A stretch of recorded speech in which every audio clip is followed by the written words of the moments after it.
Why do ruthless people seem to succeed while good people struggle? This question has haunted philosophers, leaders, and thinkers for centuries. The answer, Friedrich Nietzsche argues, is found in his radical understanding of power, morality, and success. Nietzsche's theory challenges conventional beliefs and suggests that those who break the rules, reject traditional morality, and act without hesitation often rise to the top. But what does this mean for those who stay good? Does it mean that ethics and success cannot coexist? Or is there a way to rise through power and ambition without sacrificing one's integrity?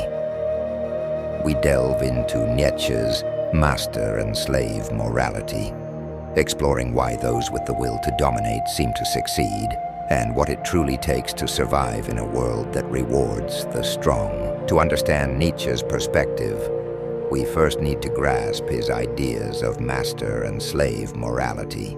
Nietzsche believed that there were two opposing moral frameworks that shape human behavior and define how people see the world. Master morality is rooted in the values of strength, power, and self-assertion. The masters, according to Nietzsche, are the individuals who are able to shape their own values based on their own desires and vision. They are not concerned with fitting into society's moral framework, nor do they need approval from others. They live freely and without apology. For the masters, good is defined by strength, nobility, and greatness. They take pride in their ability to dominate, to lead, and to bend the world to their will. They do not follow the rules imposed by others. Instead, they make their own rules, guided by their desires and ambitions. Their moral compass is their own, and they are not afraid to act in ways that society might deem unethical. In stark contrast, slave morality is born out of weakness and subjugation. The slaves, as Nietzsche described, are those who do not have the power to assert themselves and must live by the rules imposed on them. For the slaves, good is about humility, kindness, compassion, and submission to higher authorities. These values are created out of the need for survival and protection. The slave's morality is not self-made. It is inherited and imposed by the dominant class in society.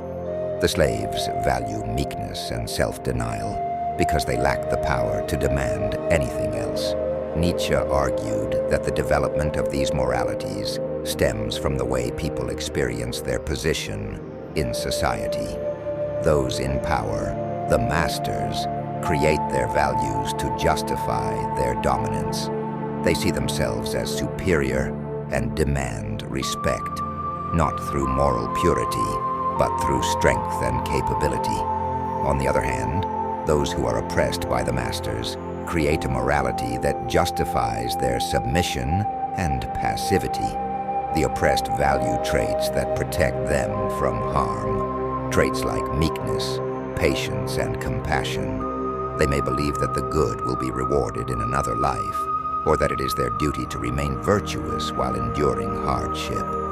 This creates a cycle where the powerful thrive and the weak stay, trapped in a cycle of survival rather than growth. According to Nietzsche, this dichotomy forms the foundation of all moral systems. But what is particularly interesting is how the slaves, through their resentment and powerlessness, create an ethical framework that actually works against them. By adopting values that cater to weakness, they perpetuate their subjugation. Nietzsche referred to this as slave morality, a form of morality that serves only to maintain the power of those who oppress. Master and slave morality aren't just abstract ideas. They have deep psychological implications. Nietzsche's theory suggests that the psychology of those who follow master morality is one of self-empowerment and confidence. They see the world as theirs to shape. The masters have a sense of self-worth that comes from their own accomplishments and the values they create. They are driven by a desire for greatness and are willing to take risks to achieve their goals. This doesn't mean they are without flaws or ruthlessness, but their moral system is built on their ability to act freely, without concern for society's judgment. For the master, success is an expression of their will, an assertion of their power over the world. This mindset allows them to push boundaries, break norms, and dominate their environment. In contrast, those who adhere to slave morality often experience feelings of inadequacy, resentment, and powerlessness. Their moral values are shaped by the structures that confine them, and their actions are governed by a desire for acceptance, security, and safety.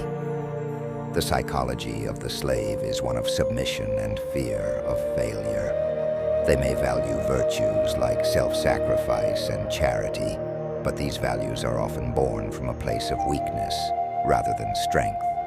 The slave's morality keeps them within a safe zone, avoiding risks and challenges that could lead to growth, but also preventing them from achieving true greatness. In the struggle for power, the masters are the ones who ultimately rise to the top, simply because they are not afraid to challenge the status quo. They push forward regardless of moral or ethical constraints, while the slaves are concerned with survival and avoiding harm. The masters are concerned with success and domination. However, this doesn't mean the masters always win without consequence. Nietzsche also warned that the very nature of master morality is dangerous. While the strong do rise, they also face the threat of collapse. Those who rise to the top through sheer will and force may eventually face resistance, backlash, or even downfall when their dominance is challenged. This is the paradox of power. The master's morality, while allowing for success, can also lead to isolation and resentment. The world is not always kind to those who assert their will above all others. The masses, those who follow slave morality, can eventually unite against the masters, creating a dynamic of tension and conflict. Nietzsche understood that the struggle for power is cyclical. The oppressed rise, overthrow the powerful, and create a new system that redefines what is good. This cycle continues, and in many ways, society is built upon this constant push and pull. In today's world, Nietzsche's ideas are still relevant. Modern society rewards those who demonstrate strength, whether that strength is in business, politics, or social influence. But that strength doesn't always mean physical power. It can mean intellectual dominance, emotional manipulation, or social maneuvering. The power to define reality is often held by those who have the will to break from traditional norms and create their own narrative. For instance, in the realms of business or leadership, success is often determined not by how good someone is, but by how effective they are at asserting their vision, manipulating situations to their advantage, and breaking down barriers that stand in their way. Those who can create and enforce their own values, who are willing to challenge the rules, are often the ones who thrive. In this way, power is not just about force. It's about the ability to control and direct the world around you. Yet this doesn't mean that success is without its consequences. The world rewards strength, but it also punishes weakness. Those who cling too tightly to traditional morality may find themselves stuck in a cycle of mediocrity, while those who dare to break free often face intense challenges. The path to power is fraught with danger, but it is also where greatness is made. So, can power and integrity coexist? Nietzsche was skeptical. He believed that true power often requires bending or even rejecting conventional morality. But that doesn't mean morality is irrelevant. Rather, it means that true power requires the courage to create your own moral framework. A framework that serves your ambitions and desires rather than the standards set by others. Take, for example, those individuals who achieve success while maintaining a sense of ethical responsibility. These individuals are rare and often face immense pressure to compromise their principles in order to succeed. Yet, Nietzsche would argue that even they are operating within a form of master morality, one that aligns with their own sense of value and vision. Integrity is not about adhering to society's rules, but about staying true to one's personal moral compass, even if that means challenging the system. The question Nietzsche leaves us with is a simple one. Do you follow society's rules, or do you create your own? Can you succeed without compromising your values? Is it possible to rise to the top while maintaining integrity? Nietzsche's philosophy challenges us to reconsider what it means to be good in a world that rewards the powerful. So, what will you choose? To live by the rules, or to create your own? To be a master of your fate, or to follow the path set by others? The decision is yours, and the consequences of that decision may define your success or failure.